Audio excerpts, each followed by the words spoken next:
Houston, we got a problem. Boruto is rubbing off on our boy Mitsuki. Apparently he's watching too close. He said he wants to watch Boruto closer, but apparently he's watching most definitely too close. But in other news, we actually have Shino, the teacher who actually understands the new generation and remembers basically back whenever he was a student. And it kind of does make sense that Shino does understand the students even better, because I mean, sure, Naruto does to an extent, and maybe more, maybe he doesn't understand Boruto because it's a father, kind of son relationship, but at the same time, he does understand. But what I'm getting at Shino is, Shino's always been the observant character. Think about it. Ever since he was their age, he's always been kind of the guy, just kind of like watching in the narrator's kind of, position, third person, right? He's always just been just kind of, so this is how they are. And yeah, of course, the students know, like, Naruto knew how Hinata was, Hinata knew how Shikamaru was, and so on and so forth. But sometimes that third person perspective instead of that first person perspective, it makes you understand things even better. I mean, it's like if if you're shooting a basketball and you're shooting, maybe your elbow's out a little bit different, you can't tell, you just don't notice. But if you watch the video in that third person perspective, then you're kind of like, oh, I do notice, I do see what I'm doing. So it does actually kind of make sense that, Shino does, I guess, understand the students even better. And I got to say it now. I have to say it now. The Sumire X Boruto ship, it's getting ready to sail, and it's not gonna happen anytime soon. Don't get me wrong; it won't happen until at least like a Shippuden-esque kind of transfer of the series, right? But nonetheless, you could clearly tell whenever Sumire saw Boruto, her face lit up. She started crying, and Boruto kind of just looked off in the distance, tried not to, fully acknowledge that she was, looking at him, and that's why she's crying. Now, Summer's gonna be.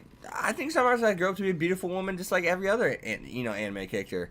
But nonetheless, I gotta say, she's got a lot of potential. She does. She has that Hinata potential. That's why she's in that Hinata position. So she's probably gonna end up like Hinata at the end of the day, which we see how that turned out. Boruto, if you're smart, you'll get with Summer. She looks like Hinata. So I want to talk about towards the ending scene here now. Now we have Sasuke. Sasuke says, Danzo was really close to getting to Kaguya's jutsu, and that's crazy. It's crazy to think of not only, Madara, but also Danzo, right? That's kind of, whoa. That's something crazy to think about. Who would have known, you know what I mean? So at the same time, we actually have Sasuke state he wants to get to Kaguya's dimension, but why?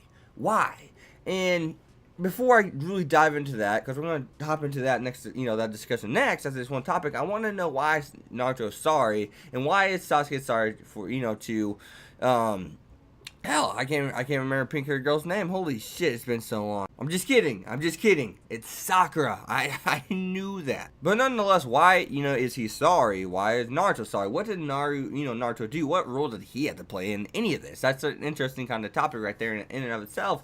Now, we see that maybe, Sasuke wants to get to that other dimension and fight two people who want to come to this world. And even the person on the moon states, from Naruto, the last movie, when Hinata and Naruto get together, he states, the gods will be coming soon, and those gods were actually from Naruto the movie. If you haven't seen it, which I mean, if you're a Naruto fan, you should have seen it by now. I mean, that's just plain and simple. But they are going to be in the anime.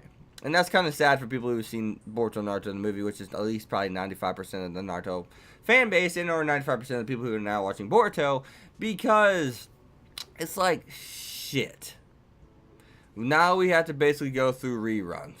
Basically. I mean, they're going to have a totally new touch to them. We just saw, like, they didn't get introduced like this in Naruto the movie. Boruto Naruto the movie, excuse me.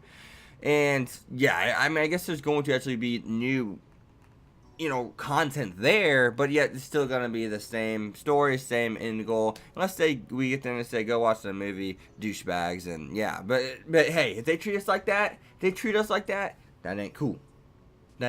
But nonetheless, I got to close this video out with the whole Boruto situation. So his eye has not acted up in several weeks after the whole incident. So why is that? That's the biggest question here. Why is that?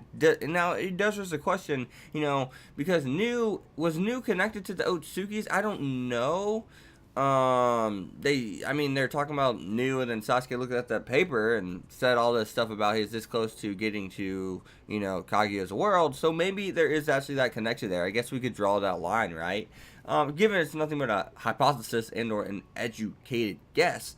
But nonetheless, it makes you think maybe that's, maybe Otsuki chakra, esque chakra is what makes Boruto's eye act up, given that he is technically part Otsuki, because Hinata,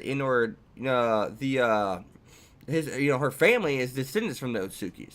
That's why they have the Byakugan, right? That's one of the things that did come from the Otsukis, which is weird because Byakugan, like compared to like some other eyes and Norikake Genkai's, it's not that strong. I can see chakra and I can see far away. But hey, that Sharingan's badass. How does Otsukis, the strongest beings, basically guys, never even get their hands on the Sharingan? I don't know. But as always, guys, be sure to leave a like, comment, subscribe, follow me on Twitter, X25. I'll see you guys next time. Peace. Thanks for watching, guys.